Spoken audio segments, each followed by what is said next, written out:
Hi friends. Today's our topic is AIB Indian Economy and Indian Financial System and that module A in that unit number 5. That is infrastructure including the social infrastructure. Brief గా చెప్పదలుచుకుంటే suppose ఏదైనా building మనం construct చేయాలి అనుకుంటే దానికి first ఆధారం supporting ఏంటి అంటే foundation. Foundation బలంగా ఉంటే మీరు ఎన్ని ఫ్లోర్స్ అయినా వేయగలుగుతారు ఆ బిల్డింగ్ మీద. First floor, second floor, third floor అలా.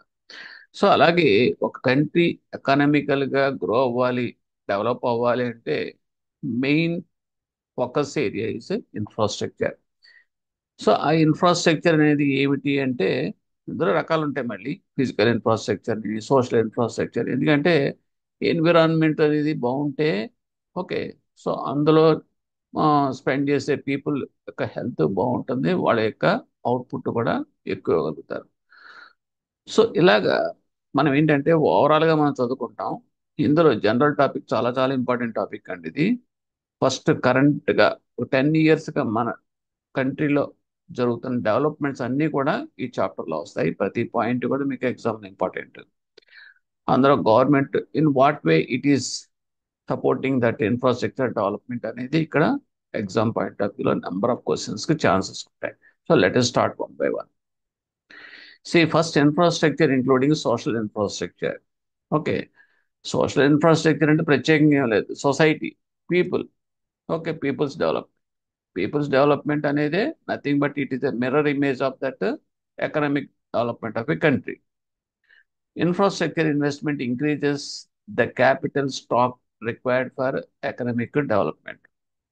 సో ఇన్ఫ్రాస్ట్రక్చర్ ఇన్వెస్ట్మెంట్ అనేది పెరిగినప్పుడు అంటే బడ్జెటరీ అలొకేషన్స్ ఇన్ఫ్రాస్ట్రక్చర్ ఎక్కువ ఉంది అంటే, క్యాపిటల్ ఇన్ఫ్యూజన్ ఎక్కువ ఉంది అంటే that is nothing but reflection index of that countries economic development కదా లెక్క.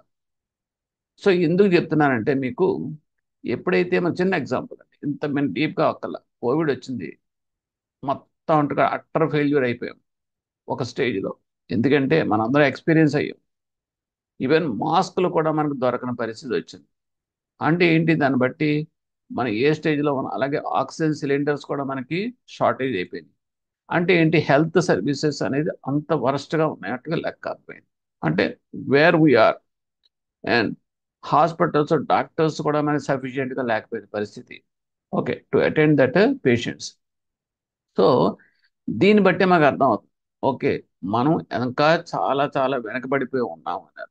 అవటానికి మనం డెవలప్మెంట్ అని చెప్పుకోవడం కాదండి ఇక్కడ. అంటే ఇక్కడ సోషల్ ఇన్ఫ్రాస్ట్రక్చర్ అనే దానికి అంత ఇంపార్టెన్స్ ఉంది. Next, historical infrastructure in India has always been funded by the government. హిస్టారికల్గా మనం చూసుకుంటే కానీ, చారిత్రపరంగా చూసుకుంటే మనం గవర్నమెంట్ ఫండింగ్ చేస్తుంది. మనకి మనకి ఏంటంటే ఎడ్యుకేషన్ ఏంటి, తర్వాత యూనివర్సిటీస్ ఏంటి, గవర్నమెంట్ కాలేజెస్ ఉంటున్నాయి, గవర్నమెంట్ యూనివర్సిటీస్ ఉంటున్నాయి, గవర్నమెంట్ హాస్పిటల్స్ ఉంటున్నాయి. ఓకే, ఉన్నప్పటికీ కూడా ఎంతవరకు గవర్నమెంట్ ఇదంతా కూడా చేయగలదు ఇది. సో అక్కడ మన సబ్జెక్ట్ కంటెంట్ అంటే అది ఇప్పుడు మనం చెప్పుకోబోయేది. కొంతవరకు అలొకేట్ చేయగలుగుతుంది, కానీ ఇక్కడ ఆఫ్టర్ కోవిడ్ ఏమైందంటే focus of these funds allocation should be more. అప్పుడే మనకి ఓవరాల్గా డెవలప్మెంట్ అనేది రిఫ్లెక్ట్ అవుతుంది అనే సత్యం మనకి బయటపడింది. సో హిస్టారికల్ లేదని అంటాం లేదు, government is allocating the funds no doubt, but it is a nominal, that's all. However, considering the paucity of the public resources and necessity to redirect precious public resources to health and education, attempts have been made to encourage private sector investments in the development of the infrastructure. ఇప్పుడు మనకు తెలిసింది ఏంటంటే ఎంతసేపు మనం government నుంచే funding కాదు, కాబట్టి కొంత పోర్షన్ మన ప్రైవేట్కి మనం ఫోకస్ చేయగలిగితేనే, especially in this infrastructure development యాక్టివిటీస్లో, then only the this overall development అనేది బూస్టప్ అవుతుంది అనేది మనకి తెలుసుకున్నాం. Okay, currently the sources financial differences greatly between sectors. Okay, ఈ సోర్సెస్ ఆఫ్ ఫైనాన్సెస్ అనేది ఎక్కడెక్కడి నుంచి ఎలా డిఫర్ అవుతున్నాయని చూద్దాం. కింద ఇచ్చిన టేబుల్ గవర్నమెంట్ కంప్లీట్గా ఇప్పుడున్న స్టేటస్ కో చూస్తే కనుక రైల్వేస్, న్యూక్లియర్ పవర్ ఇవన్నీ కూడా గవర్నమెంట్ మోనోపలి. అంటే they are not giving this particular area of infrastructures to the private sector. First this is existing. తర్వాత industries dominated by government spending. As on date industries అన్ని కూడా most of them, of course కొన్ని private ఉన్నాయి, కొన్ని టాటా అనగా, Reliance అనగా, but very అన్ని వేళ్ల మీద లెక్క పెట్టే but most of the industries అన్ని కూడా స్టిల్ గవర్నమెంట్ స్పెండింగ్లోనే ఉన్నాయి. తర్వాత ఓవర్సీస్ డెవలప్మెంట్ ఎయిడ్స్, తర్వాత we're getting the funds aids from that other countries development aids కింద మనం రిసీవ్ చేసుకుంటున్నాం. అదొక sources, funding sources. Next private sector investments కూడా వస్తున్నాయి, ఇప్పుడు వస్తున్నాయి. ఓకే, ఈ infrastructure, this are all I'm saying about the infrastructure. అలాగే PPP is another source of funding. That means private and public sector partnership, triple P.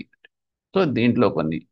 అలాగే NIAF అంటే national investment and infrastructure fund, that we are having maintaining a fund. These are all the sources at present in this funding of in that infrastructure activities. Okay, next infrastructure and economic development ఏమిటి? ఇవి రెండింటిగా ఉన్న relations ఏమిటంటే, infrastructure is the foundation, ఇప్పుడు నేను చెప్పాను చూడండి, for economic growth at in at and it encompasses the physical, natural, and organizational structures required for long-term economic development. Long-term economic development కావాల్సింది అంటే ఫస్ట్ ఫౌండేషన్ ఇన్ఫ్రాస్ట్రక్చర్ ఉండాలి. Economic infrastructure facilities అంటే ఏమిటి అంటే, ఆర్థికపరమైన ఇన్ఫ్రాస్ట్రక్చర్ పెట్టేసి ఏమంటే లేబర్, అది మ్యాన్ పవర్ ఉండాలి కదండి, శక్తి అదే కదా, హ్యూమన్ రిసోర్సెసే కదా మనకు కావాల్సింది. అలాగే capital mobility with in and between the economies. So capital mobility కూడా ఉండాలన్నమాట with in that between that economies, various economies. Infrastructure provides a large number of job creations and possibilities. ఎప్పుడైతే మీకు ఇన్ఫ్రాస్ట్రక్చర్స్ ఎప్పుడు ఉంటాయో అక్కడ ఏమవుతుందంటే డెవలప్మెంట్ యాక్టివిటీస్ అనేది ఎక్కువ జరుగుతాయి. ఇప్పుడు మనం అడవిలో ఉన్నాం అనుకోండి, అడవిలో మీరు ఏమైనా ప్రొడ్యూస్ చేశారనుకోండి, ప్రోడక్ట్స్ ఏమన్నా, కానీ అవి బయటికి వెళ్ళాలి అంటే చాలా పని ఉంటుంది. చాలా పని ఉంటే మీకు రోడ్లు అయినా వేసి కనెక్టివిటీ ఉంటే కనుక దెన్ అప్పుడు మీకు ట్రాన్స్పోర్టేషన్ ఉంటుంది, తర్వాత మొబిలిటీ ఉంటుంది, రిసోర్సెస్ మొబిలిటీ ఉంటుంది, ఎక్స్పాన్షన్ ఉంటుంది. సో ఇవన్నీ కూడా మీకు ఇన్ఫ్రాస్ట్రక్చర్స్ ఉంటేనే చేయగలుగుతాం. లేదనుకుంటే అక్కడదక్కడే అనేటప్పటికీ it will not reflect any growth. So infrastructure provides a large number of job creations, potentiality ఉంటుందన్నమాట. The availability of high quality infrastructure ensures a rise in output and productivity. High quality infrastructure అనేది ఎప్పుడైతే ఉంటుందో అక్కడ ఏమవుతుందంటే output ఎక్కువగా ఉంటుంది, productivity కూడా ఎక్కువ ఉంటుంది. ఎందుకంటే మొబిలిటీ ఉంటుంది. ఇన్ఫ్రాస్ట్రక్చర్ అంటే నథింగ్ బట్ రైల్వేస్, తర్వాత air connectivity, transportation facilities, telecommunications, power, water sources, resources ఇవన్నీ ఉన్నాయనుకోండి. సో ఆటోమేటిక్గా ఇవన్నీ ఎప్పుడైతే ఉంటాయో సో న్యాచురల్గా ఏమవుతుంది, ఎక్స్పాన్షన్ అంతా కూడా జరుగుతూ ఉంటుంది, యాక్టివిటీస్ అనేది ఇక్కడ బూస్టప్ అవుతూ ఉంటాయి. సో దీనివల్ల ఏమవుతుందంటే మీకు అవుట్పుట్ అనేది జనరేట్ అవుతుంది, ప్రొడక్టివిటీ అనేది కూడా ఎనార్మస్గా పెరుగుతాయి అన్నమాట. సో దిస్ ఫైనల్గా బేస్ ఏంటంటే హై క్వాలిటీ ఇన్ఫ్రాస్ట్రక్చర్ అనేది చాలా చాలా important. And facilities the facilitate the circulation of the commodity. అదే ఇక్కడ చెప్తాం, circulation of the commodities and రా materials, eliminating inefficiencies and resulting in the effective use of that scares resources. మనం కూడా చెప్తా ఉంటాం దీనికి సింపుల్గా చెప్పాలంటే. ఇప్పుడు if you go to Tamil Nadu, what is that, sugar cane cutting ఉందనుకోండి, సీజన్ వస్తుంది, number of labour required. Okay, for that అప్పుడు ఏమవుతుందంటే ఎప్పుడైతే మీకు కనెక్టివిటీ ఉంటుందో ఇక్కడ నుంచి మీకు ఏపీ నుంచి చుట్టుపక్కల కంట్రీ స్టేట్స్ నుంచి కర్ణాటక నుంచి కూడా వెళ్ళిపోతారు. జస్ట్ ఒక over night journey, 6 hours labour అంతా కూడా next day they will be present at that site and involve in that activities. So they could able to get gainful employment there. Okay, labour force అనేది మీకు ఈజీగా access అవుతున్నారు. అలాగే ఇప్పుడు nowadays we are observing that we are getting people from that Orissa, Calcutta and north east to that southern states for any requirement of any activities, development activities. Okay, labour force అనేది అక్కడి నుంచి కూడా మీకు మైగ్రేట్ అవుతుంది, బీహార్ నుంచి కూడా. ఇవన్నీ ఏంటంటే రైల్వే కనెక్టివిటీస్ ఉన్నాయి, తర్వాత బస్ కనెక్టివిటీస్ ఉన్నాయి. సో ఆటోమేటికలీ ఈజీగా అక్కడ ఎక్కారంటే తెల్లారేటప్పుడు ఇక్కడ ఉంటుంది. సో ఇవన్నీ కూడా ఇన్ఫ్రాస్ట్రక్చర్స్ వల్లే మీకు పాసిబుల్. సో ఇన్ఫ్రాస్ట్రక్చర్స్ ఇంక్లూడ్ ఏముంటాయి, roads, ports, airports, bridges, railways, water supply, సిఏసి, మురుగు, power, telecommunications, irrigation and so on. Next, a solid infrastructure facilitates the production of high quality goods and services as well as the transport of finished item to marketplaces and built చెప్పాను కదండి మీకు such as hospitals అలాగే ఈ infrastructure facility మన connectivity ఎప్పుడైతే పెరిగిందో so marketability of that goods అనేది పెరుగుతుంది. ఇక్కడ గూడ్స్ ఎక్కడే మీరు అమ్ముకోవాల్సిన అవసరం లేదు. You can sell in Delhi also or you can sell in different states also. Okay, wherever the demand exist. Sometimes there is no barrier for that also. ఎందుకంటే sometimes if you have that infrastructure facilities like air connectivity, you can export those goods to that other countries also at a higher prices. So these are all possible only through this infrastructure. That infrastructure can be either hard or soft. They need a hard infrastructure, soft infrastructure. This is a very, very important question in examination. What is hard infrastructure? What is soft infrastructure? And అడుగుతాడు. అలాగే segregated అంటే physical and social infrastructure. Physical అనేటప్పటికీ మీకు shipyards, airports, తర్వాత what is that roads, ఇవన్నీ కూడా మీకు physical కింద వస్తాయి ఇన్ఫ్రాస్ట్రక్చర్. సోషల్ అంటే సొసైటీ రిలేటెడ్, పబ్లిక్ రిలేటెడ్ అంటే ఏంటంటే health, hospitals, schools, education institutions, అలాగే drinking water supply plants. So ఇవన్నీ కూడా మీకు సోషల్ ఇన్ఫ్రాస్ట్రక్చర్ వస్తుంది. This is the difference between the physical and social.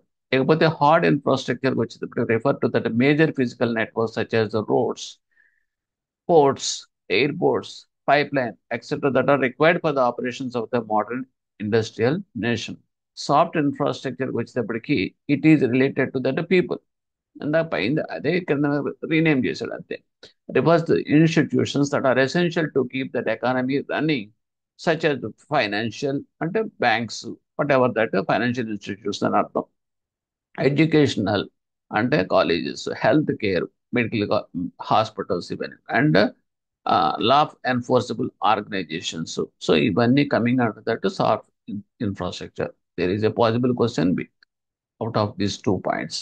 Next high quality అని గ్రాఫ్ అనుకోండి మామూలే. Next we are coming to that one by one. That means that energy, power, transport system, rail, road, civil aviations, these are all some of that major infrastructures ఇవన్నీ కూడా. First energy infrastructure వస్తే, energy అంటే power. Energy infrastructure is the organizational framework that permits large-scale energy transmission from producer to consumer as well energy flow, direction, and management. So ఇక్కడ energy అనేది ఎప్పటికీ మీకు power.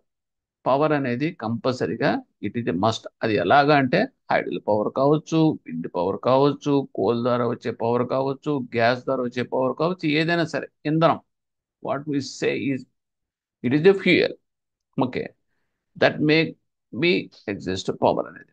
Okay, ఇక్కడ ఇది ఏంటంటే large scale transmissions. దీంట్లో ఒకటి ఏంటంటే మనకి లార్జ్ స్కేల్ ఎనర్జీ ట్రాన్స్మిషన్ ఉండాలి. అంటే పవర్ జనరేట్ చేయడమే కాదు, పవర్ని ట్రాన్స్మిట్ కూడా చేయాలి వితౌట్ ఎనీ లాస్. సో అది సెపరేట్గా మళ్ళీ దానికి మళ్ళీ ఇన్ఫ్రాస్ట్రక్చర్ ఉంటుంది. ట్రాన్స్మిషన్ అనేది ఒక infrastructure facility.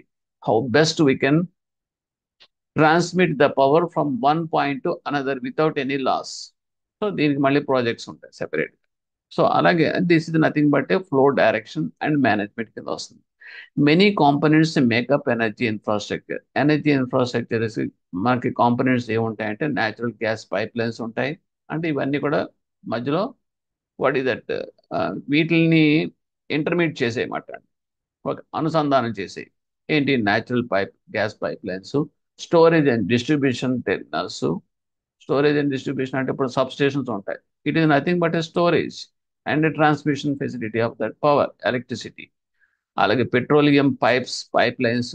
Nowadays we're transmitting that, suppose coastal areas నుంచి we're sending that gas to that Gujarat also through this pipelines. So ఇవన్నీ కూడా petroleum pipelines. Specialised coal handling facilities for washing, storing and transporting of the coal, బొగ్గు. And renewable energy infrastructure. Renewable energy sources ఏంటి అంటే wind power, ఒక న్యాచురల్గా వచ్చేవి అటండి. తర్వాత solar power, hydro power, water నుంచి వచ్చేది. Okay, and geothermal power and biomass and biofuel facilities. ఇవన్నీ కూడా మీకు రెన్యూబుల్ ఎనర్జీ ఇన్ఫ్రాస్ట్రక్చర్ ద్వారా మనకు we can able to generate. And renewable energy, renewable ఎనర్జీకి మనం ఫోకస్ ఇచ్చాం. ప్రయారిటీ సెక్టార్లో కూడా కొత్తగా ఇంక్లూడ్ చేసిన సెక్టార్ ఏంటి అంటే కనుక renewable energy and social infrastructure రెండు కూడా మనం యాడ్ చేశారు 4 years back. India has achieved the cumulative installments, ఇదంతా స్టాటిస్టిక్స్ అనుకోండి. ఓకే, లేకపోతే జస్ట్ చూడండి అంతే, what is because the old data we need not bother about, but ఇప్పుడు కూడా మీ కరెంట్ డేటా అనేది మీరు ఎప్పటికప్పుడు అప్డేట్ చేసుకుంటూ ఉండాలి. Install RE capacity, that means RE అంటే రెన్యూబుల్ ఎనర్జీ కెపాసిటీ, అది ఏంటి సుమారుగా చూద్దాం. ఇంక్రీజ్డ్ బై 2.5 times, అంటే రెన్యూబుల్ ఎనర్జీ అనేది మనకు 2.5 రెట్లు మనం పెంచగలిగాం. ఇప్పుడు బై ది ఇయర్ 2021కి వచ్చేటప్పటికి. And the same period solar energy capacity అనేది ఇంక్రీజ్డ్ 15 times, 15 రెట్లు పెంచగలిగాం. అంటే this is the base figures నుంచి. ఓకే, ఇప్పుడు అంటే this is nothing but 2014 statistics నుంచి 2021కి. ఓకే, అంటే 6 + 7 yearsలో మన పెర్ఫార్మెన్స్ ఏమిటి అనే దాని గురించి మాట్లాడు ఇన్ఫర్మేషన్. ఇప్పుడు లేటెస్ట్ ఎంత అనేది మనం we have to update from that current information. Okay, that will be available in that what is that Economic Times and other Reserve Bank of India సైట్లో కూడా దొరుకుతాయి మనకి. Next, water management infrastructure. ఒకటి energy infrastructure అయిపోయింది, renewable energy గురించి చెప్పుకున్నాం. Water management infrastructure అంటే irrigation. This comprises drinking water supply. First public సంబంధించింది water and waste water collection and disposal. అంటే డ్రైన్ వాటర్, మన వేస్ట్ వాటర్ డిస్పోజల్ అంటే మనకి ఇప్పుడు వర్షం ఉంటుంది, వర్షం పడిపోయినప్పుడు అదంతా కూడా మీకు వెళ్ళిపోతుంది, సముద్రంలోకి వెళ్ళిపోతుంది. అదే కనుక మనం చెక్ డ్యామ్స్ తర్వాత ఇవన్నీ రీఛార్జ్ ఫెసిలిటీస్ పెట్టామనుకోండి, అది ఇంకిపోయినప్పుడు గ్రౌండ్ వాటర్ కింద మనకే ఉపయోగపడుతుంది, అనవసరంగా సముద్రంలో కలుపుకునే దానికన్నా. సో ఇవన్నీ డెవలప్మెంట్ యాక్టివిటీస్లో ఇన్ఫ్రాస్ట్రక్చర్ డెవలప్మెంట్ యాక్టివిటీస్ ద్వారా మనం చేయగలుగుతాం. అలాగే డ్రైనేజ్ సిస్టంలో మెయిన్ ప్రాబ్లం ఏంటంటే యూజ్డ్ వాటర్ అనేది ఎక్కువ వేస్ట్ వాటర్ అనేది వస్తుంది, సుయేజ్. ఇదంతా కూడా మళ్ళీ రీసైక్లింగ్ ప్లాంట్ ద్వారా మళ్ళీ రీయూజ్ చేసుకోవడానికి, మొక్కలు గడువు పనుకోవడానికి ఇది కూడా ఒక ప్రాజెక్ట్, ఇన్ఫ్రాస్ట్రక్చర్ ప్రాజెక్ట్. అలాగే major irrigation systems, reservoirs, irrigation canals, ఇవన్నీ for cultivation of that agriculture. And major flood control systems. ఆ ఫ్లడ్ కంట్రోల్ సిస్టమ్స్ అనేది ఫ్లడ్స్ వచ్చినాయి అనుకోండి, సో ఇప్పుడు మనకి ఎక్కడ పడితే అక్కడ వాటర్ అనేది స్టాగ్నేట్ అయిపోతుంది. ఎందుకు స్టాగ్నేట్ అయిపోతుందంటే because of underground drain facilities లేకపోబట్టి, అన్ని రోడ్స్ అనేవి సిమెంట్ రోడ్స్ వేయడం తోటి వాటర్ ఎక్కడికి వెళ్ళాలో తెలియక it is coming in to that houses, entering in to the houses. So it's nothing but the flood. So దీన్ని కంట్రోల్ చేయాలంటే కనుక ఇన్ఫ్రాస్ట్రక్చర్ ఫెసిలిటీస్ మనం చేయాలి. అంటే ఆ వాటర్ అంతా కూడా ఛార్జ్ అయిపోవాలి, ఛార్జ్ చేయబడి అంటే గ్రౌండ్లోకి ఇంకిపోవాలి. ఓకే, అంతా కూడా బయటికి పోవాలి. సో ఇవన్నీ కూడా possible only through this infrastructure development activities. So that is called the water management infrastructure అంటాం. And untreated sewage waste is another problem we are having in that, we are facing in that urban areas. అంటే untreated అనేది ఎప్పటికీ ఏమవుతుంది, స్యూయేజ్ water ఎప్పుడైతే మీకు ఈ మురుగు నీరు కనుక మనం ట్రీట్ చేయలేదు అనుకోండి, అందులో బ్యాక్టీరియా రకరకాల కంటామినేషన్స్ ఉంటాయి. సో ఎప్పుడైతే ఇవి మనం వదిలేసామో it will pollute that natural water, ground వాటర్ని పొల్యూట్ చేస్తుంది. దానివల్ల ఏం వస్తుందంటే జబ్బులు వస్తాయి. జబ్బులు వచ్చినాయి అంటే అగైన్ పీపుల్స్ యొక్క డబ్బులు కన్నా కూడా హాస్పిటల్స్కి పోతాయి. So people will become sick and they cannot give a 100% output to that country. So this is also another setback. So దాని గురించి ఏం చేశారంటే water prevention control pollution act 1974 అనే యాక్ట్ లెజిస్లేట్ చేసి, దాని ప్రకారం ఏంటంటే ఈ వాటర్ పొల్యూషన్ని మనం రెడ్యూస్ చేయాలంటే కనుక పొల్యూషన్ కంట్రోల్ బోర్డ్స్ అనేది రెస్పాన్సిబుల్. సెంట్రల్ అండ్ స్టేట్ లెవెల్లో బోర్డ్స్ అనేది పెట్టి ఈ సూయేజ్ వాటర్ అంతా కూడా రీసైకిల్ చేయడం, అన్ట్రీటెడ్ని ట్రీట్ చేసి అవన్నీ కూడా హెల్దీగా ట్రీట్ చేయడం, అంటే అందులోనే బ్యాక్టీరియా కంటెంట్ అవన్నీ కూడా మీకు రిమూవ్ చేయడం అన్నమాట. ఓకే, ప్యూరిఫై చేయడం అంటే తాగడానికని కాదు, just it will control that diseases out of this untreated sewage waste. Next, communication ఇన్ఫ్రాస్ట్రక్చర్స్కి వస్తే, కమ్యూనికేషన్ ఇన్ఫ్రాస్ట్రక్చర్స్ ఇంక్లూడ్స్ ఇంకా ఏమున్నాయి అంటే postal services, telephone networks including mobile phone networks, television and radio broadcast stations, internet communication satellites, ఇవన్నీ కూడా మీకు communication infrastructure గ్రూప్లోకి వస్తాయి. Few of the initiatives taken by government to boost the communication infrastructure in India are ఏమిటి అంటే FDI, foreign direct investments అంటాం. అంటే foreign investments ఒక రకంగా చెప్పాలంటే డైరెక్ట్ ఇన్వెస్ట్మెంట్. ఆ ఆ క్యాప్ అనేది, క్యాప్ అంటే దాని పరిధి అనేది ఇప్పుడు పెంచేశారు. ఎవరైనా సరే ఫారిన్ డైరెక్ట్ ఇన్వెస్ట్మెంట్స్ చేయాలనుకుంటే ఈ కమ్యూనికేషన్స్ దాంట్లో ఓకే, ప్రీవియస్గా 74% వరకే ఉండేది. Now it was increase to 100%. Okay, these are developments you have to note in your mind. And production incentive schemes, incentive schemes అనేది కూడా they introduced in this telecommunication infrastructure activities. అదేంటి అంటే, that means production incentive schemes అంటే they want to promote more activities in this area by way of incentives. Incentives and some rebates, tax breaks కావచ్చు, లేదంటే కనుక some subsidies కావచ్చు, sir otherwise tax exemptions కావచ్చు, import duties, levies ఇవన్నీ కూడా తగ్గించడం, ఇవన్నీ చేస్తాం. ఎక్కడ అంటే large scale electronic manufacturing. Nowadays, our government is focusing on this area, semiconductors, IC chips making. ఇవన్నీ కూడా మనం ప్రమోట్ చేస్తాం గవర్నమెంట్ సపోర్ట్ తోటి. So this is for this introduce this production incentive scheme అనేది applicable to this electronic manufacturing. That in 2002 నుంచి.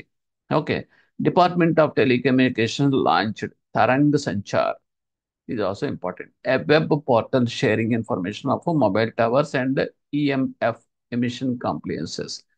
తరంగ సంచార్ అంటే ఏంటంటే సమాచారాన్ని చెప్పాలంటే ఇదేంటంటే టవర్స్ ఉంటాయి. ఆ టవర్స్ ఎక్కడెక్కడ టవర్స్ ఉన్నాయి, ఆ టవర్స్ యొక్క రేడియేషన్ పరిధి ఎంత, ఓకే, ఆ తర్వాత ఇవన్నీ కూడా మనం ఎవరికి వాళ్ళు తెలుసుకోవచ్చు.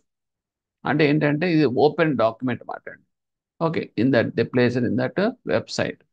సో దీనివల్ల ఏమవుతుంది, ఎమిషన్ అంటే ఈఎంఎఫ్ అంటే ఎలక్ట్రోమాగ్నెటిక్ ఫ్రీక్వెన్సీ ఎమిషన్ కాంప్లియన్సెస్, ఇవన్నీ కూడా చేస్తారు. అంటే ఏంటంటే టవర్స్ పెట్టడం వల్ల నష్టం ఏంటంటే రేడియేషన్. రేడియేషన్ ఎక్కువ ఉందనుకోండి, it will harm to that health of the people who are living in around that towers.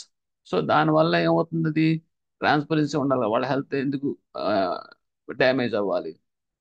So for that they have to take steps to conceal that effects of the radiations. So దానికి they have to take some measures. అవన్నీ check చేసుకోవచ్చు. ఒకవేళ తేడా పడా ఉన్నాయనుకోండి, just you can put a complaint or you can bring to the notice of the government. So and so this radiations are coming to. So దానికి ఏం చెప్తారంటే, దానికి మెజర్స్ ఉన్నాయనుకోండి, ఎడ్యుకేట్ చేయడం, అవేర్నెస్ తీసుకురావడం. ఓకే, అవి ఏంటంటే సపోజ్ మొబైల్ ఉంది, మొబైల్లో మనం యూజ్ చేసినప్పుడు మొబైల్ యూజ్ చేసుకుంటాం, లేదనుకోండి అలా వదిలేసి అనుకోండి, అన్యూజర్గా మొబైల్ అలా పెట్టేసాం అనుకోండి, ఇట్ విల్ జనరేట్ రేడియేషన్. అందుకే మన తల దగ్గర కానీ ఎక్కడ పడితే మన జేబులో పాకెట్, హార్ట్ దగ్గర పాకెట్లో కానీ పెట్టుకోకూడదు అంటాం. ఎందుకంటే it will generate the radiation. Radiation is not good for health. So దానికి మనం ఏం చెప్తారంటే కనుక ఈ తరంగ సమాచారంలో కొన్ని టిప్స్ కూడా చెప్తారు. అవి ఏంటంటే, we have to as and when we don't use that mobile, you put in that aeroplane mode, ఆటోమేటిక్గా ఏమవుతుందంటే రేడియేషన్ అనేది మీకు స్టాప్ అయిపోతుంది అనమాట. So these are all available in that Tarang Sanchar. దేనికి సంబంధించింది అంటే కనుక at least you can put that it is the department of telecommunications launched programme అని చెప్పండి. The government has approved a project at the cost of 20,000 crores for creating a national optical fiber network, which will provide broadband connectivity to 2.5 lakh gram panchayat for various applications like e-health, e-education, and e-governance. So government approve చేసిన ఇంకొక పెద్ద project ఏంటంటే 20,000 crores తోటి national optical fibre network, NOFN. ఈ abbreviations అన్ని కూడా important అండి. Purpose ఎందుకు, ఈ అబ్రివేషన్ మీనింగ్ ఏంటి, ఫుల్ ఫామ్ ఏంటి అని అడుగుతాడు. మొత్తం అంతా మీకు తెలియకపోయినా అట్లా చిన్న చిన్న బిట్స్ మీరు you can able to give that answers. For that purpose this is very important. Okay, so ఎందుకు పర్పస్ ఆఫ్ దిస్ వన్ అంటే ఈ హెల్త్, ఈ ఎడ్యుకేషన్, ఈ governance by internet, free internet provisions to that panchayat, gram panchayat, that 2.5 lakh gram panchayat project కింద start చేశారన్నమాట. Optical fibre network అనేది it is a fast transmitting telecommunication system. Okay, next critical infrastructure. So now we are coming to that critical infrastructure. ఈ critical ఇన్ఫ్రాస్ట్రక్చర్లో ఏంటంటే some important what is essential for a human being అనేది ఇక్కడ focus చేస్తాం అన్నమాట. The assets on which the broader economy is dependent on refer to as the critical infrastructure. దేని మీద ఎప్పుడైతే load అయ్యి ఉంటుంది, ఎక్కువ ఎసెన్షియల్ థింగ్స్ ఉంటాయి అంటే మనకి ఏముంటుంది, తెల్లారేటప్పటికి ఎలక్ట్రిసిటీ జనరేషన్ ప్రతి ఒక్కడికి కావాలి, transmission and distribution.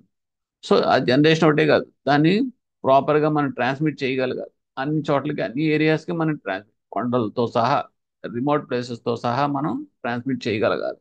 And gas production, తినాలంటే ముందు గ్యాస్ ఉండాలి కదా, gas production, transport and distribution. So నా బెడెస్ వీఆర్ గెటింగ్ ద సిలిండర్స్, ఇవన్నీ గెటింగ్ మనం గ్యాస్ అనేది ఎసెన్షియల్ ఐటమ్. అలాగే oil and oil productions and transport and distribution very important. Transportation, mobility of the people and goods also and services also. Further transporting and distribution is another, telecommunication. And water supply, water supply is an essential. Okay, అంటే అందు గురించి ఇవన్నీ కూడా critical ఇన్ఫ్రాస్ట్రక్చర్లో include చేశారు. Agriculture, food production and distribution, public health, hospitals, ambulances and transportation systems, fuel supply, railway network, airports, harbours, inland shipping, financial services, banking, clearing, ఇవన్నీ కూడా essential. తెల్లాలి అయితే మన డబ్బులతో పని ఉంటుంది కాబట్టి బ్యాంకింగ్, క్లియరింగ్ అన్ని కూడా. Security services including police, military. So security service is also very very important for a nation and it's people. So ఇవన్నీ కమింగ్ అంటుందని క్రిటికల్ ఇన్ఫ్రాస్ట్రక్చర్ కేటగిరీలోకి వస్తాయి.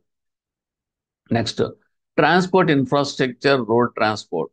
సో ఇక్కడికి వచ్చేటప్పటికి main if you take that only road transport చేస్తే కనుక national highways వస్తాయి.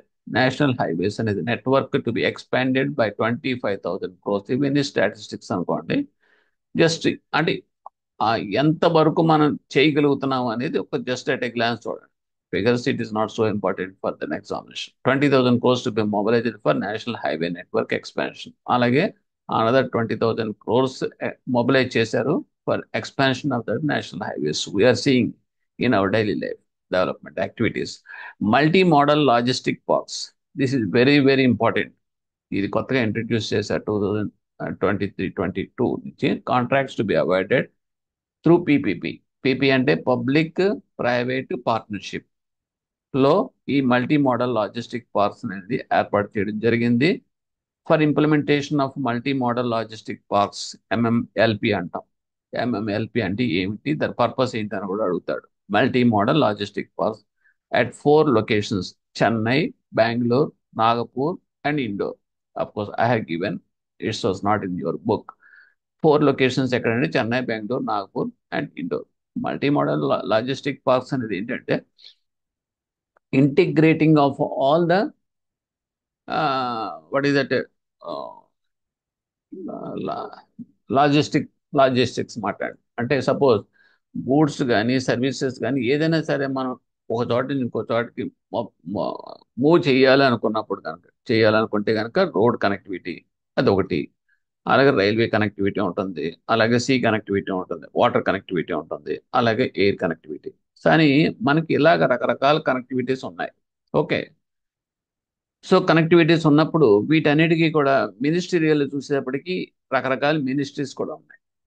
Aviation, civil aviation అనేది ఒక ministry, అలాగే హైవేస్ అనేది ఒక మినిస్ట్రీ. ఓకే, అలాగే వాటర్, ఇవన్నీ కూడా ఒక మినిస్ట్రీ. అంటే ఇవన్నీ కూడా శాఖలు మాట్లాడండి, గవర్నమెంట్ డిఫరెంట్ శాఖ. సో ఇప్పుడు ఇవన్నీ ఎవరి దారిన వాళ్ళతో ఉన్నప్పుడు ఏమవుతుంది, అది ఇవన్నీ కూడా డిఫరెంట్ డిఫరెంట్ సెగ్మెంట్స్ కింద ఉంటాయి.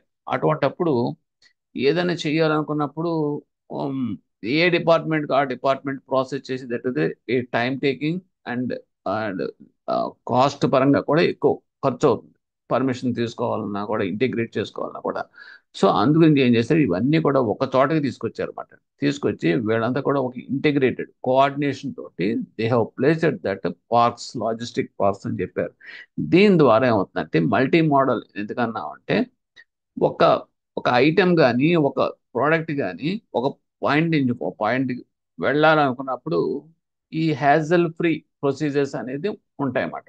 దీనివల్ల ఏమవుతుంది, సింపుల్గా ఆటోమేటిక్గా they can trans transmit a particular item from road నుంచి కొంతవరకు తీసుకొస్తాడు, అక్కడి నుంచి సీ ఎయిర్ కనెక్ట్ చేస్తాడు, ఆ ఎయిర్ నుంచి ఆ ప్లేస్కి ఆటోమేటిక్గా వెళ్ళిపోతుంది. అక్కడి నుంచి మీకు సముద్రం ద్వారా వెళ్ళాలంటే సముద్రం సీ ద్వారా వాటర్ ట్రాన్స్పోర్టేషన్ సిస్టమ్ ద్వారా వెళ్ళిపోతుంది. అక్కడి నుంచి కావాలంటే బస్ ద్వారా అంటే రోడ్ ద్వారా. సో ఇవన్నీ ఏంటంటే ఎప్పుడైతే ఉన్నాయో ఆటోమేటిక్గా మీకు ఏమవుతుందంటే without any procedurals delays, a product can be easily transmitted from one point to other.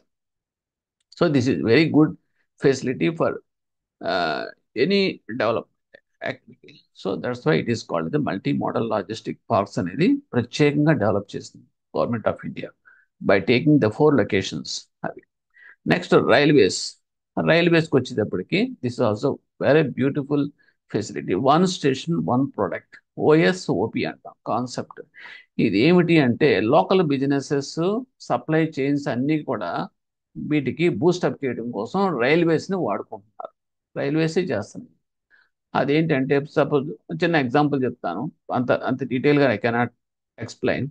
So ఒక పర్టికులర్ ఏరియాలో విజయవాడ ఉందనుకోండి. సో విజయవాడ పక్కన కొండపల్లి అని ఉంది. అక్కడ కొండపల్లి అనేది entire cluster area is famous for that toy making, అంటే చెక్క బొమ్మతో వుడెన్ టాయ్స్ అనేది తయారు చేస్తారు.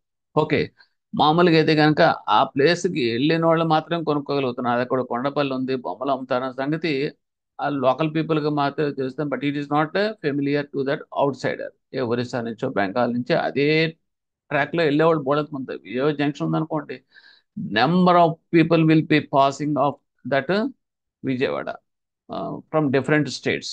ఓకే, జంక్షన్ పాయింట్ కాబట్టి. సో ఇప్పుడు రైల్వేస్ ఏం చేస్తారో ఇటువంటి స్టేషన్స్ని కొన్ని ఐడెంటిఫై చేసి, ఓకే, ఏదైతే లోకల్గా ఫేమస్ ఐటమ్స్ ఉంటాయో అది ఆర్టిజన్స్ అవచ్చు, వాటి దట్ ఒక ఫుడ్ ఐటమ్ కావచ్చు, ఏదైనా కూడా అక్కడ స్టాల్స్ పెట్టి దాని ద్వారా కనుక వాళ్ళు అక్కడ పెడతారు, ప్రమోట్ చేస్తారు ప్రోడక్ట్స్. సో ఇప్పుడు ఏమవుతుంది, మీకు మార్కెటింగ్ అనేది ఈజీగా అయిపోతుంది. సో ద పాపులారిటీ అనేది వస్తుంది ఆ ప్రోడక్ట్కి. It is a platform for more production and more marketing and more promotional activities. So ఇది మాట. అలాగే ఇంకోటి, సపోజ్ ఎక్కడైనా రాజమండ్రి లేకపోతే ఇంకో సమాధానం తీసుకున్నాను అనుకోండి, ఇట్ ఈస్ మ్యాంగో పల్ప్కి ఫేమస్. అలాగే if you go to Srikakulam, it is famous for that cashew nuts. So ఈ స్టాల్స్ అనేది పెట్టారు అనుకోండి, it will be more popularise of that products and area products. So ఈ నెట్వర్క్ను చేస్తున్నమాట. ఓకే, బిజినెస్ సప్లై చైన్స్ అంటే అవి sales and తిరిగి మనకి రా మెటీరియల్ ఇవన్నీ సైకిల్ మాట.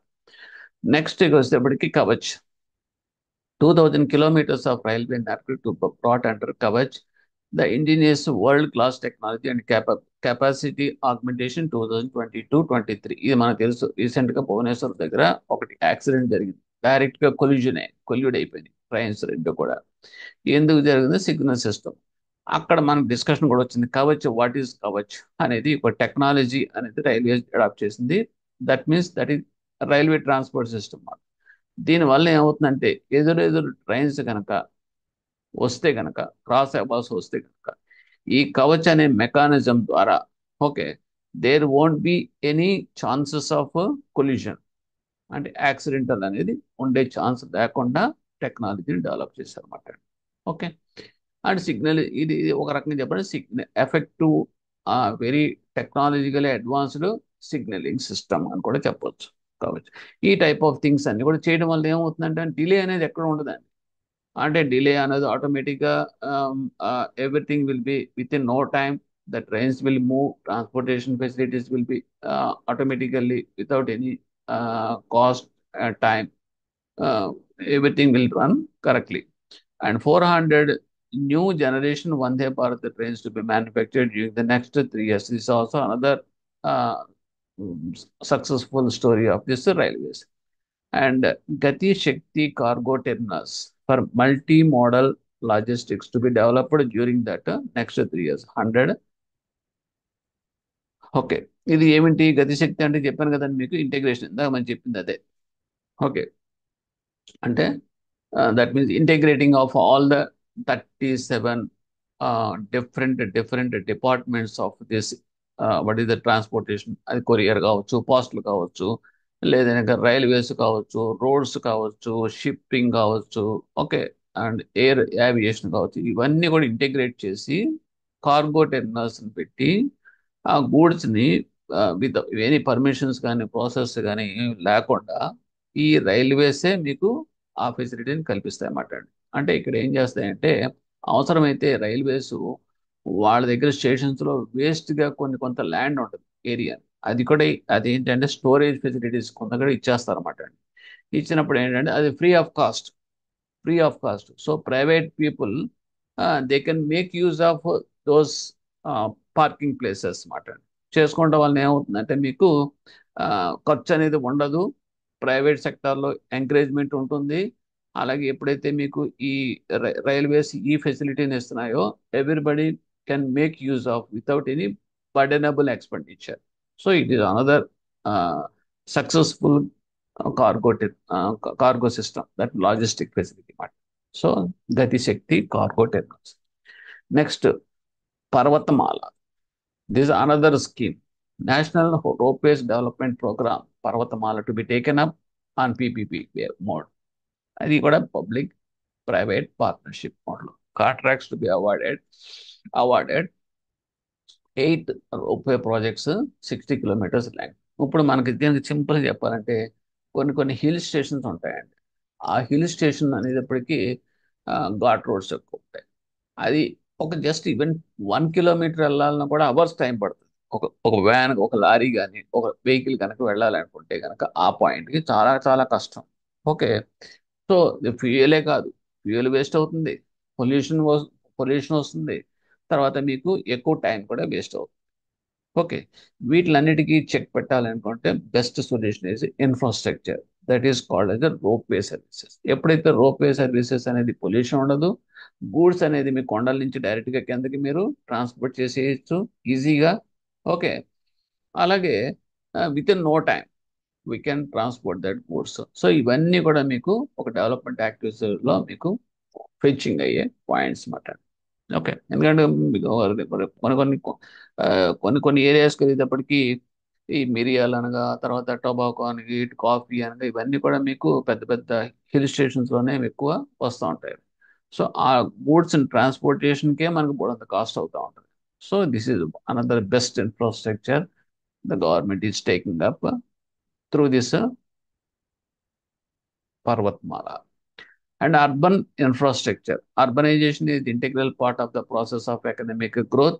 Urbanization అనేది ఇక్కడ ఏంటంటే అర్బనైజేషన్ అనేది ఇది కూడా ఒక పార్ట్. ఎందుకంటే urbanisation suppose if you take Tamil Nadu చూసినప్పుడు అర్బనైజేషన్ ఏం చేసిందంటే, ఇప్పుడు మనం అంటే ఒకటే తీసుకుంటున్నాం, అయితే విశాఖపట్నం లేకపోతే ఇంకోటి అమరావతి అని తీసుకుంటున్నాం టు డెవలప్ దట్. అలా కాకుండా ఒక క్లస్టర్ ఏరియాస్ కింద తీసుకుని ఇంపార్టెంట్ అర్బన్ ఏరియాస్ ఐడెంటిఫై చేసి ఒక 30-40 చేసి అనుకోండి, అప్పుడు ఏమవుతుందంటే అది entire population of that particular state కావచ్చు, కంట్రీ కావచ్చు, ఈక్వల్గా డిస్ట్రిబ్యూట్ అవుతుంది. సో అంటే అర్బనైజేషన్ అనేది కూడా చేయాలి. అర్బనైజేషన్ చేయాలంటే మళ్ళీ అక్కడ facility, water facilities, power facilities, తర్వాత రోడ్ ఫెసిలిటీస్, ఇవన్నీ కూడా మాకు అంటే ఉన్న existing rural places, semi urban ప్లేసెస్ని అర్బన్ ఏరియాస్ కింద మార్చడం. So that is called urban infrastructure ద్వారా అదే మనకి ఎకనామిక్ గ్రోత్కి సపోర్ట్ చేస్తుంది అన్నమాట. ఇప్పుడు ఉన్న స్టాటిస్టిక్స్ ప్రకారం చూసుకుంటే 1/3 of that Indian population in urban ఏరియాస్లో ఉండే 1/3 ఇండియన్ పాపులేషన్ చూడండి, అది 2/3 ఆఫ్ ద కంట్రీస్ జీడిపిని జనరేట్ చేస్తుందంట. చూడండి అంటే ఎంత పొటెన్షియల్గా అవి ఎకనామిక్ కంట్రిబ్యూట్ చేస్తున్నాయి. ఇప్పుడు బాంబే ఉందనుకోండి, ఒక్క బాంబే తీసుకుంటే most of that economic hub అని అంటాం. ఓకే. ఫైనాన్షియల్ హబ్ అంటాం అదంతా కూడా. ఎందుకు అంటే కనుక మనకి జీడిపిలో కంట్రిబ్యూట్ చేసేదంతా కూడా మీకు బాంబే నుంచే వస్తుంది, మేజర్ సిటీ, అర్బన్ సిటీ. అలాగా ఇవన్నీ ఒక ఫోకస్ కాకుండా అంటే అంత పొటెన్షియాలిటీ ఉంటుంది అన్నమాట. 90% గవర్నమెంట్ రెవెన్యూస్ అక్కడి నుంచి వస్తాయి. అటువంటి మనం అర్బన్ ఇన్ఫ్రాస్ట్రక్చర్ ద్వారా మనం డెవలప్ చేసామనుకోండి, different more and more urban places, అప్పుడు ఏమవుతుందంటే మీకు గ్రోత్ అనేది చాలా ఫాస్ట్గా జరుగుతుంది. నెక్స్ట్ హార్డ్ ఇన్ఫ్రాస్ట్రక్చర్ సిస్టమ్స్ మనం చదివేసుకున్నాం, సాఫ్ట్ ఇన్ఫ్రాస్ట్రక్చర్ సర్వీస్ మనం చదివేసుకున్నాం. అవి ఏంటంటే పార్క్స్, పబ్లిక్ పోల్స్, లైబ్రరీస్, ఇవన్నీ కూడా సాఫ్ట్ ఇన్ఫ్రాస్ట్రక్చర్ అసెట్స్ కింద వస్తాయి. హార్డ్ ఇన్ఫ్రాస్ట్రక్చర్ అసెట్స్కి వచ్చేటప్పటికి రోడ్ వేసు, తర్వాత సుయేసి, ఇందాక మనం అనుకున్నాం కదండి అవే. Next green infrastructure. ఇదేంటండి అంటే green infrastructure is the concept that highlights the value of that natural environment. మన న్యాచురల్ ఎన్విరాన్మెంట్ మనం ప్రొటెక్ట్ చేసుకోవడం. ఏమిటి అంటే పొల్యూషన్ లేకుండా. అవి ఏంటి, the life support service provide by the network of natural eco systems are emphasised in this. Examples ఏంటంటే green belts. మనం హైవేస్ ఉంటాయి, హైవేస్ ఇచ్చినప్పుడు మనకి కొంత బెల్ట్స్ కింద వదిలేస్తాం, ఎందుకంటే అందులో మీకు ప్లాంటేషన్స్ అవన్నీ చేయడానికి. అలాగే పార్క్స్, అటు వైల్డ్ లైఫ్ శాంక్చురీస్, ఫారెస్ట్లు పెంచడం. ఓకే. అలాగే ఎందుకంటే మీకు oxygen, healthy, pollution free and absorbing of the pollution, తర్వాత ఇవన్నీ కూడా. అలాగే బర్డ్ శాంక్చురీస్, సో రిజర్వ్ ఫారెస్ట్లు, conservation of the Western Ghats, ఇవన్నీ జరుగుతా ఎకో సిస్టమ్ అనేది డెవలప్ అవుతుంది. టైమ్లీ రైన్స్, తర్వాత టెంపరేచర్స్ అనేది మోడరేట్గా ఉండటం. ఓకే. ఆ తర్వాత మనకి డిజాస్టర్స్, పడినట్టు ఫ్లడ్స్ కానీ అటువంటి ఏమి రాకుండా మనకి సేఫ్గా ఉండే ఎన్విరాన్మెంట్ మనం క్రియేట్ చేస్తాం. దాన్ని మనం గ్రీన్ ఇన్ఫ్రాస్ట్రక్చర్ అంటాం. Next concept of social sector and social infrastructure. ఇందాక మనం చెప్పుకున్నాం సోషల్ సెక్టార్ అంటే ఏంటి అనుకున్నప్పుడు రోడ్స్, బిల్డింగ్స్, హాస్పిటల్స్, ఎడ్యుకేషన్, ఇవన్నీ కూడా సోషల్ సొసైటీకి సంబంధించింది అనుకున్నాం కదండి. అలాగే దానికి సంబంధించిన సోషల్ ఇన్ఫ్రాస్ట్రక్చర్. సో ఇవన్నీ కూడా మీకు just statistical information, they have place, just go through once. Next social ఇన్ఫ్రాస్ట్రక్చర్లో ఏమొస్తాయని చెప్పి హెల్త్, ఎడ్యుకేషన్, ఇవన్నీ. ఓకే. ఇన్ఫ్రాస్ట్రక్చర్, ఇరిగేషన్, మేనేజ్మెంట్, ఇవన్నీ కూడా వస్తాయి. ఓకే. ఇవి. Next you're coming to that, at the time of independence statistics మనం చూసుకుంటే కనుక లిటరసీ రేట్ అంటే బేలీ 17%. ఇండిపెండెన్స్ వచ్చేటప్పుడు చాలా డిస్టర్బెడ్ అండి, చాలా మంది ఫ్రీడమ్ ఫైటర్స్ ఫైట్ చేయడం, చనిపోవడం, ఇవన్నీ జరిగినాయి అప్పుడు అన్ని కూడా. సో సో అప్పుడున్న స్టాటిస్టిక్ ప్రకారం చూసుకుంటే కనుక లిటరసీ కూడా చాలా చాలా తక్కువ, 17%. Life expectancy also 33%, 33 years only at birth. అదే ప్రజెంట్ టైంకి వచ్చేటప్పటికి లిటరసీ రేట్ అనేది 74% పెరిగింది. Just for information, that's all. Average life expectancy అనేది 70 years now it is. And ESE, environmental, social and governance. అంటే ప్రతిదీ కూడా గవర్నమెంట్ చేయాలంటే కష్టం కదా. ప్రతిదీ కూడా రోడ్స్ వాళ్ళే చేయాలి, పార్క్స్ వాళ్ళే వేయాలి, అండ్ అదే ప్లాంటేషన్ కూడా వాళ్ళే చేయాలి, అదే మున్సిపల్ డ్రింకింగ్ వాటర్ ఫెసిలిటీస్ కూడా గవర్నమెంట్ ప్రొవైడ్ చేయాలి. It is the outdated concept. అంటే పీపుల్స్ ఇన్వాల్వ్మెంట్ అనేది చాలా కష్టం. వాళ్ళే ట్యాక్స్ పేయర్స్ కింద ఉంటున్నప్పుడు వాళ్ళు ఏం కంట్రిబ్యూట్ చేయగలుగుతారు? ఓకే, అది కష్టం. సో అనదర్ సోర్సెస్ అంటే కార్పొరేట్, ఎవరైతే పరిశ్రమల్ని, ఇండస్ట్రీస్ని ఎస్టాబ్లిష్ చేసుకుని గ్రో అవుతున్నారో, okay, economic main role players వాళ్ళే కదా. సో వాళ్ళని ఇన్వాల్వ్ చేస్తే ఎలా ఉంటుంది అనే కాన్సెప్ట్ తీసుకొచ్చి కార్పొరేట్ సోషల్ రెస్పాన్సిబిలిటీ అనేది తీసుకొచ్చారు. సిఎస్ఆర్ యాక్టివిటీస్ అంటాం. సో వీళ్ళకి ఏంటంటే కొంత పర్సంటేజ్ ఆఫ్ దేర్ ప్రాఫిట్స్, ఆ 3% ఎంత ఉందో నాకు ఎగ్జాక్ట్గా తెలియదు, అది ఏం చేయాలి, they have to spend for that social infrastructure activities like parks and drinking water facilities and plantation activities. Okay. Or otherwise health services. So వీటన్నిటిలో కూడా వాళ్ళు ఈ అమౌంట్ని కంపల్సరిగా మ్యాండేటరీగా వాళ్ళు స్పెండ్ చేయాలి. దానివల్ల ఏమవుతుందంటే government some tax benefits they are giving, providing that exemptions అన్నమాట. ఇవి ఇంత ఖర్చు పెడితే కనుక నీకు ట్యాక్స్ ఎగ్జంప్షన్ ఉంటుంది. మనమైనా సరే ఇన్కమ్ ట్యాక్స్ పే చేయాలంటే కనుక హౌసింగ్ లోన్ తీసుకుంటే ఇన్కమ్ ట్యాక్స్ ఎగ్జంప్షన్స్ ఉంటాయి. అలాగే ఇవన్నీ కూడా మీకు కార్పొరేట్ సెక్టార్కి మీకు అందిస్తుంది గవర్నమెంట్. సో ఇది ఒక one channel of that funding routing to this area. ఏంటి అది, దాన్ని మనం ఎన్విరాన్మెంట్ అండ్ సోషల్ గవర్నెన్స్ అని కూడా అంటాం. So that is the point here. Next we are coming to that health, education and family వెల్ఫేర్కి వస్తే first health.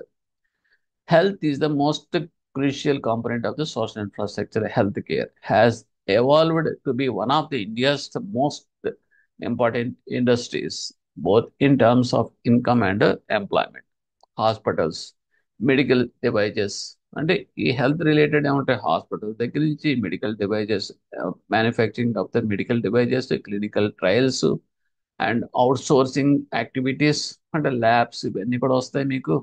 And telemedicine also developing, recently developing that, because అంతా కూడా ఐటీ రెవల్యూషన్ వచ్చింది కాబట్టి that is also very easy role play they are taking part in this medical services. And medical tourism అంటే the people can go abroad tour for their treatment. అలాగే other countries నుంచి కూడా మనకి వస్తూ ఉంటారు. Okay, for getting a treatment in our countries. So this all called the medical tourism అంటాం. అలాగే health insurance it is related to that ailments. మనకి ఏమైనా రోగాలు వస్తే కనుక దాని ఇన్సూరెన్స్ కవర్ చేసేలాగా insurance sector. And medical equipments are all part of that industry. So ఎంతమంది ఉన్నారు చూడండి హెల్త్ దాంట్లో ఇన్వాల్వ్ అయిన. సో ద నెసెసిటీ అంటే వీరన్నిటికీ కూడా మళ్ళీ మనకి ఇన్ఫ్రాస్ట్రక్చర్స్లో కలిపోతాం మనం. The necessity for a strong and resilient health infrastructure was emphasized in the research. చెప్పాను కదా, కోవిడ్ వచ్చిన తర్వాత మనకి దీనికి యొక్క ఇంపార్టెన్స్ మనకు రియలైజ్ అయింది after a losing of so many lives in that COVID pandemic. Okay. According to the Economic Service 2021-22 వస్తే కనుక health care sectors budget spending అనేది 4.7 lakh crores, roughly 2.1% of the GDP. Only 2.1% of the GDP 21-22కి వచ్చేప్పటికి. Over time both government and private has increased their investments. అప్పుడు దానికి ఒక రకంగా చెప్పాలంటే ఇట్ ఈస్ ఎ పూర్, చాలా తక్కువ. అందుగురించి ఇప్పుడు గవర్నమెంట్ ఏం చేస్తానంటే ఆయుష్మాన్ భారత్ అని చెప్పేసి అని ఇప్పుడు ప్రైవేట్ సెక్టర్ కూడా ఎంకరేజ్ చేస్తుంది. వాళ్ళకు కూడా కాలేజెస్ పెట్టుకోవడానికి, హాస్పిటల్స్ పెట్టుకోవడానికి, క్లినికల్ సర్వీసెస్ ప్రమోట్ చేయడానికి ఇవన్నీ చేస్తుందన్నమాట. Next slides will can come across those. Next we are coming to the national health mission. అది ఇక్కడ చెప్పాను. యూనియన్ బడ్జెట్ 21-22 అనౌన్స్ చేయండి. ఆయుష్మాన్ భారత్ అనేది అనౌన్స్ చేసింది. ఈ మిషన్లో ఏముంటాయి అంటే కనుక outlay of expand 64,180 crores budget allocation జరిగింది. And this should be implemented in that next 5 years. దాని ప్రకారం ఏంటి పర్పస్ ఏంటంటే to develop capacities of primary, secondary and tertiary care health services. Primary health services, secondary health services, tertiary care services develop చేయాలి. Okay. And strengthening existing national institutions. ఏదైతే మనకు medical colleges ఉన్నాయో national institution, health institutions అవన్నీ కూడా strengthen చేయాలంటే ఏంటంటే వాటి యొక్క ఇన్ఫ్రాస్ట్రక్చర్ పెంచడం. అంటే బెడ్స్ ఉన్నాయనుకోండి, సపోజ్ 100 బెడ్స్ ఉన్నాయనుకోండి, so that should be increase to 200 beds. అలాగే లిమిటెడ్ రిసోర్సెస్ ఉన్నాయనుకోండి, అంటే దట్ మీన్స్ స్కానింగ్ మిషన్స్ కానీ, లేదంటే ఇంకేమైనా మెడికల్ ఫెసిలిటీస్ కానీ, ల్యాబ్స్, అడ్వాన్స్డ్ ల్యాబ్స్ సిస్టమ్స్ కానీ అటువంటివి ఉంటే కనుక మోర్ ఫండ్స్ ఆర్ అలొకేటెడ్. అలాగే థియేటర్స్, ఆపరేషన్ థియేటర్స్, అలాగే doctors, recruitment of the more doctors. So ఇవన్నీ కూడా ఏంటంటే strengthening of existing national institutions, అలాగే increasing of that students strength also. Establish new institutions to cater the detection and cure of the new emerging diseases. అలాగే institutions పెంచడం. Nowadays we are increasing. Government also increased so many medical colleges for the last 5 years లో పెంచింది. Okay, ఎందుకంటే to cater the needs of the people. Okay. అలాగే family వెల్ఫేర్కి వచ్చేటప్పటికి the primary goal of the family welfare programme is to stabilise the population and offer high quality health service. Family welfare అనేటప్పటికి మామూలుగా pregnant లేడీస్కి ఒక nutrition food పెట్టడం, తర్వాత పుట్టిన పిల్లవాడికి యొక్క హెల్త్ కేర్కి వ్యాక్సినేషన్ చేయడం, ఇవన్నీ కూడా కమింగ్ అంటర్ దట్ ఫ్యామిలీ వెల్ఫేర్ కింద వస్తాయన్నమాట అండి. సో అవన్నీ కూడా గవర్నమెంటే at free of cost, they are extending these programs to that society and people. And through this family welfare programs మాట అవి ఇక్కడ మనం చదువుకుంటాం. National programme for family planning, అందులో మీకు వచ్చే ఫ్యామిలీ ప్లాన్. ఇందులో కొన్ని ప్రోగ్రామ్స్ ఉన్నాయి, అవి ఇంపార్టెంట్. MCH అంటే మెటర్నల్ అండ్ చైల్డ్ హెల్త్, తల్లి బిడ్డ సంబంధించిన ఆరోగ్య సంరక్షణ. అండ్ ఫ్యామిలీ ప్లానింగ్ సర్వీసెస్, కుటుంబ నియంత్రణ. అలాగే effective information education and communication, that information education and communication IEC to improve awareness, easy and convenient access to the family welfare services at a free of cost. Government అందించే ఈ ఫెసిలిటీస్ని ఉపయోగించుకునేలాగా వాళ్ళని educate చేయాలని, వాళ్ళకి ప్రాపర్గా easy communication చేయాలి. Okay, దీని ద్వారా ఏమవుతుందంటే మీకు ఫ్యామిలీ వెల్ఫేర్ ప్రోగ్రామ్ అనేది టేక్ ఆఫ్ అవుతుంది. Next we are coming to that, ఇది మనం జస్ట్ సింపుల్ అనుకోండి. Budget estimation and revenue estimation ఇవన్నీ ఓకే. సోషల్ సర్వీసెస్ లో ఏముంటాయంటే మనం ఇందాక చదువుకున్నది education, sports, art, culture, medical, health, public, family welfare, water supply, sanitation అంటే సొసైటీకి సంబంధించినవి మాట్లాడు, పబ్లిక్ సంబంధించినవి ఇవన్నీ కూడా okay. SC ST and OBCs, labour welfare, social security అంటే police and legal bodies, welfare, nutrition, relief ఇవన్నీ కూడా వస్తాయి. ఎక్స్పెండిచర్ ఎడ్యుకేషన్ పర్టైన్స్ ఎడ్యుకేషన్ తరపు education, sport, arts and culture ఇవన్నీ కూడా ఎడ్యుకేషన్లోకి వస్తాయి. హెల్త్కి వచ్చేటప్పటికి ఇంక్లూడ్స్ ఎక్స్పెండిచర్ సంబంధించింది medical and health, public health, family welfare and water supply and శానిటేషన్కి వస్తాయి. సో ఇవన్నీ కూడా దీనికి సంబంధించింది. Next we are coming to the development of health infrastructure. So health infrastructures are essential services or social capital of the country or region that supports economic and social activities. Health infrastructures develop అయితేనే people అనేవాళ్ళు బలంగా ఉంటారు, output అనేది ఎక్కువ ఇవ్వగలుగుతారు country development యాక్టివిటీస్లో. So in other words, these are the structures that contribute to the public health, and health infrastructure is an essential metric in accessing the country's healthcare policy and welfare system. And health disparities exist in India as a result of that uneven distribution of the health infrastructure between Indian states, which is primarily characterized by the institutional knowledge, capacity, healthcare services. చాలా చాలా important point ఇక్కడ ఏంటంటే uneven distribution of that health infrastructure మన కంట్రీలో ఉంది. అందు గురించి మీకు జస్ట్ అబ్జర్వ్ చేయండి. చాలా మంది ఆసాం నుంచి, నార్త్ ఈస్టర్న్ స్టేట్స్ నుంచి they will move to that Chennai. అలాగే చాలా మంది ఒరిస్సా నుంచి, కలకటా నుంచి they they use to move to that Hyderabad. ఎందుకు అంటే ఫర్ ఆపరేషన్స్ అవ్వచ్చు, మేజర్ హెల్త్ ట్రీట్మెంట్స్ కోసం వాళ్ళు వస్తూ ఉంటారు. ఎందుకు వస్తూ ఉంటారంటే this are disparities. Those states not having that much of advanced medical facilities in those states. So ఈ డిస్పారిటీస్ వల్ల ఏమవుతుందంటే it is also not correct.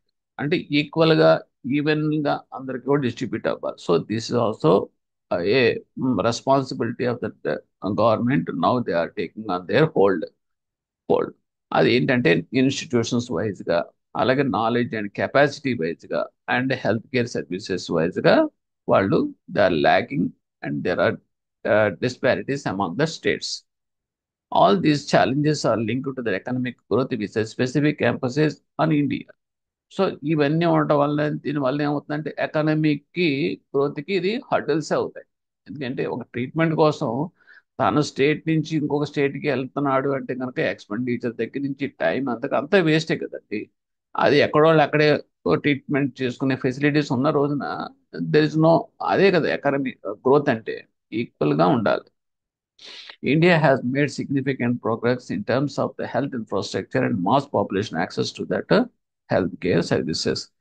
Significant process అయితే ప్రోగ్రెస్ అయితే ఉంది ఇప్పుడు right now. The infrastructure of the health system is a critical part of that economy because it increases efficiency, safety, timeliness, patient centeredness, access and efficiency. చాలా చాలా important. Health is wealth అంటాం. So health అనేది ఎప్పుడు బాగుంటేనే he can give more contribution to that nation. So ప్రతి citizen కూడా it is a critical part of any economy. That's why it is a critical part of any economy. And దానివల్ల వచ్చేదంటే efficiency reflect చేయగలుగుతాడు, safety అనేది ఉంటుంది, తనకి టైమ్లీనెస్ అని ఉంటుంది, పేషెంట్ సెంటర్ ఇవన్నీ కూడా మీకు తనకి ఫిచ్ అవుతాయి. బట్ అండ్ inadequacies అంటే limited access to services and contribute to poor quality of the care and result especially among that underprivileged communities. అలాగే కొన్ని కమ్యూనిటీస్కి అంటే ఈ మెడికల్ ఫెసిలిటీస్ అనేది అందకపోతే వచ్చే ప్రాబ్లం. ఎందుకంటే అందరూ they cannot afford to that advanced treatment. So advanced treatment పొందాలి అనుకున్నప్పుడు government they have to provide that free medical services to all the people okay who are underprivileged communities. దానికే మనం ఇప్పుడు ఆరోగ్య చిన్న ఎగ్జాంపుల్ చెప్తాను అన్నమాట. Aarogyasri it is the best example. Any person can get a treatment in the corporate hospital at a free of cost. That amount was reimbursed by the government of the particular state to that hospital. So this is the one straight example of this inadequacies కింద వస్తుంది అన్నమాట. అలాగే challenges వస్తే inadequate financial resources, poor facilities, inadequate physical infrastructure, lack of efficient persons, materials planning, lack of good transport facilities, ఇవన్నీ కూడా challenges present situation, especially in the case of development of health infrastructure. Next basic area of health ఇన్ఫ్రాస్ట్రక్చర్కి వస్తే basic area కోసం health ఇన్ఫ్రాస్ట్రక్చర్లో ఉండాల్సింది ఏమిటి అంటే main ఇన్ఫ్రాస్ట్రక్చర్లో రిక్వైర్డ్ థింగ్స్ ఏంటంటే స్కిల్డ్ లేబర్ ఉండాలి. Next integrated electronic information systems అనేది ఉండాలి. పబ్లిక్ హెల్త్ ఏజెన్సీస్ ఉండాలి. రిసోర్సెస్ ఉండాలి అంటే డబ్బులు ఉండాలి. అలాగే రీసెర్చ్ అనే దాని మీద అంటే ఇప్పుడు సపోజ్ వైరస్ వచ్చినాయి, బ్యాక్టీరియాస్ వచ్చినాయి, లేదంటే ఏదైనా ఒక పానిక్ సిచ్యువేషన్ వస్తుంది, ఇవన్నీ కూడా ఫేస్ చేయాలి అంటే కనుక ఎప్పటికప్పుడు మనం అప్డేట్ చేసుకోవాలంటే there should be some research work should be done on that particular area to face that this different diseases or different viruses etcetera. అది లేకే కదా మనం కోవిడ్లో కొన్ని లక్షల మందిని పోగొట్టుకున్నాం. సో ఇంపార్టెంట్ హెల్త్ స్కీమ్కి వస్తే కనుక PM Ayushman Bharat health infrastructure mission అంటాం. That means ABHIM. ఇది ఇంపార్టెంట్. డిజైన్ ఎందుకు, ఫర్ వాట్ పర్పస్ అని అంటే కనుక ఇంప్రూవ్ ప్రైమరీ సెకండరీ ఇందాక చెప్పేసుకున్నాం, అదే care services and establish new institution to address the diagnosis and treatment of the new and emerging illness. లేకపోతే ఆయుష్మాన్ భవ ఓకే మిషన్ అండ్ ఫార్మర్లీ ఇంతకు ముందే దాన్ని ఏమనేవారు అంటే నేషనల్ డిజిటల్ హెల్త్ మిషన్ అనేవాడు, NDHM. This also important. NDHM అంటే ఏంటంటే that was replaced by this ABDM with the purpose of establishing the backbone builder. Okay, this. Next, we are moving to that. Okay, with this topic is over. Thank you.